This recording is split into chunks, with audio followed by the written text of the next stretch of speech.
My name is ALAYINGI SYLVA. I'm the wife of the former governor of Bayelsa State. I'm the CEO of Blossom Natural Food Industry. I'm the CEO of Kanye Gardens Hotel, CEO of Water Global Services, and the founder of Center for Gender Values and Culture. It's an NGO which I run, and it basically takes care of the less privileged and issues bordering around health and well-being of people.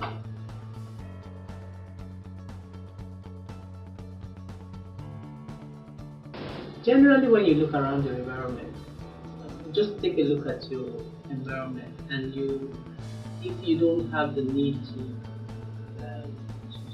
to help, I think it will make that made me less of a human, especially because my husband had the opportunity to serve in Bayelsa State as governor in 2007, and so being in that kind of environment, you see so much need and so much lack and so much misinformation, and so it was just an opportunity for me to shed more light and inform people about their health status and how they need to take care of themselves and what they need to do, most importantly.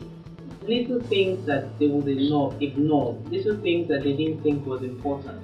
Because we started the cancer advocacy and treatment and all over the state. And it was an eye-opener for a lot of women and lots of people who didn't really know. Because we focused on cervical cancer, a lot of people didn't even know what that was. So it was bringing enlightenment and helping to shed light onto all the misconceptions about some of these illnesses.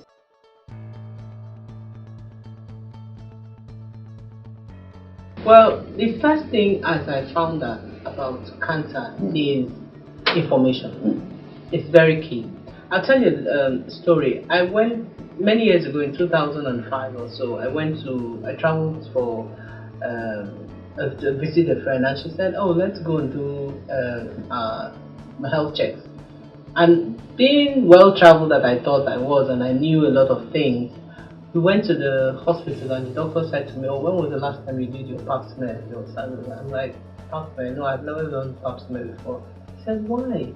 I was in my 30s, and he said, no, this is." So he sat me down and gave me a small lecture on why I need to be doing pap smear every year as a woman who is having children, as a woman at any age.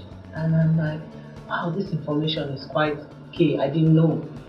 And so I went back and I spoke to a few of my friends, and I found that a lot of my friends didn't even know what that was. I mean, they didn't even know that pap smear existed. They didn't know that you had to do it yearly. Didn't know.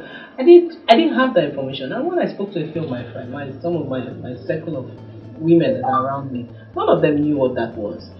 And so I told myself, if I ever have the opportunity, I will sing this song. In fact, I was going to tell every woman that mattered why you need to do this.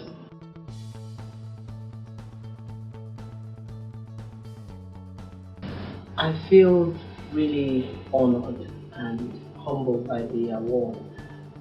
I always say each time I'm approached with this kind of award, you start off doing things because you're not looking for an award. You just do it because you think it's the right thing to do. You know it's the right thing to do. So you start off. I didn't set up Center for Gender Values because tomorrow I want several awards and I want to be acknowledged. I want to be known for this and that. You just do it because you know it's the right thing to do, and you're helping and supporting humanity. And so when this kind of awards come, it kind of like, oh, okay, I think I'm doing something right, or yeah, you're doing something right. So you don't, like I said, I don't start off, because I'm doing. A few years ago, someone gave me, they nominated me for Phenomenal Woman of the Year Africa. I'm like, what's that? What was that? what, what's that? And by the time they started telling me the things why they thought, because I said, no, that's not, why would you? And so by the time they started telling me the things I had thought, they found out I did. I'm like, okay, what's that? Focus Africa series, turning the spotlight on Africa